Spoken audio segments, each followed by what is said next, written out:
This week I'm exploring an environmental disaster which almost wiped out an entire species.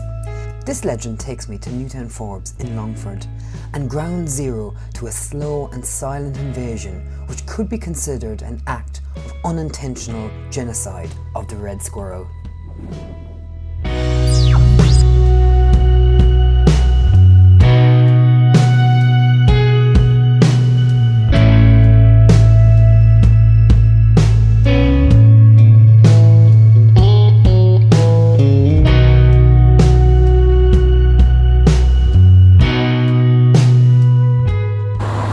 So Newtownforbes is located close to the Leitrim-Longford border and was originally called Lisbrack, but was renamed to Newtownforbes in 1750 by the Forbes family, who are the Earls of Granard. They are the residing Earls and they have resided here in Castle Forbes since 1691.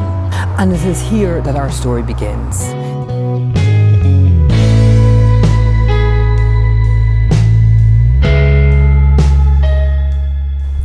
The year is 1911 and the Forbes family are celebrating the marriage of Lord Granard to an American tobacco heiress, Beatrice Mills.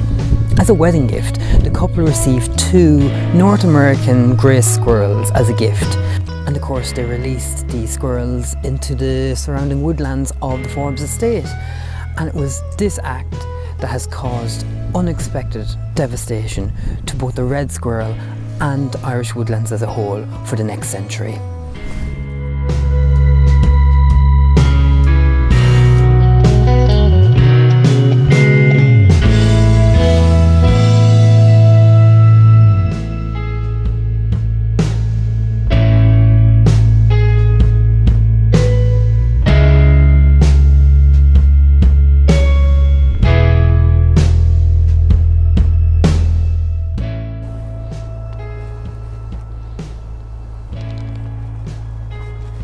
So I'm not holding out much hope of finding a red squirrel here today because they're quite a reclusive creature. They generally shy away from humans, unlike the grey squirrel, which is actually quite confident among humans.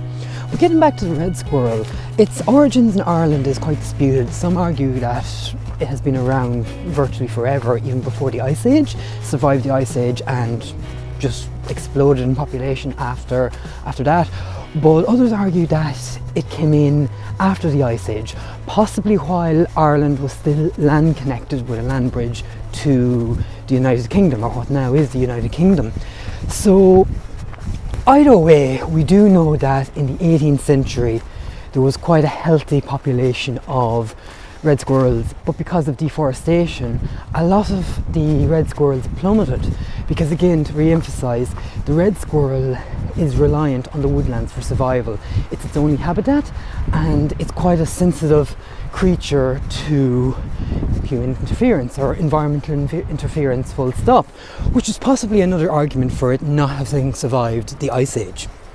Anyway, 18th century, the population of the red squirrel plummeted, and it wasn't really until the late 19th, early 20th century that the population was starting to build itself up again. Then of course you had the infamous wedding in Newtownforbes, and of course in the last century the population has been in heavily decline once again. Suppose we come to the question now is, why is the red squirrel particularly vulnerable? And it's not out of hostility between the two species. In fact, the grey squirrel is quite harmless physically to the red squirrel. They don't have a fighting tendency. It's more a competitiveness, really, that the grey squirrel has some key competitive advantages that the red squirrel just can't compete with, essentially. So the first key competitive advantage that the grey squirrel has over the red is it's considerably bigger.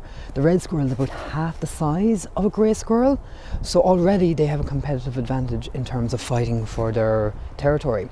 The second thing is the reclusiveness of the red squirrel. They shy away, and with more of a human and other predator presence, it just makes it a little harder for them to get around.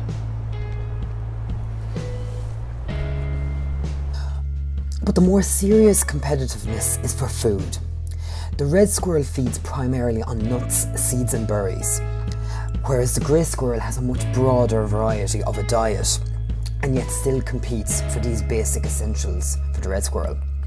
Now let's focus primarily on acorns.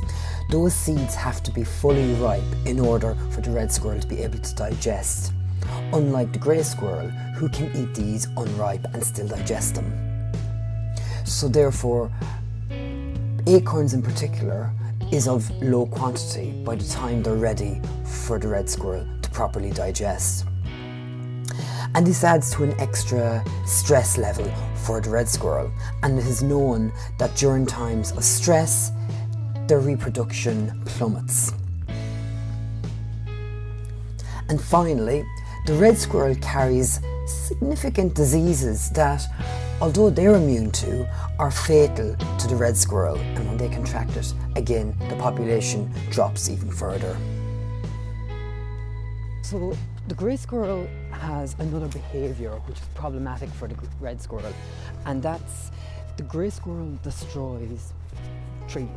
Now, you look at the trees around me, these are quite healthy, relatively mature trees, but trees, particularly at their early stages, are vulnerable to the grey squirrel because the grey squirrel strips away the bark in order to get at the soft inner tissue for them to eat. So what's happening here is new woodlands are being damaged. The homes of the red squirrel is being damaged by the grey squirrel. The red squirrel is now protected under the Wildlife Act, and thankfully the population is starting to level off a little bit. It's still not back to where it was pre-1911, and in some ways there's a lot of work to be done, but at least now we have action in place to help stop the red squirrel from going into extinction. That'll do for this week. Thank you so much for watching. As always, don't forget to give it a thumbs up if you liked it, subscribe to my channel for the latest videos, and hit that notification bell to be reminded when my next video drops. I'll be back next week and discussing another legend, this one focusing on the St. James's Gate Brewery in Dublin.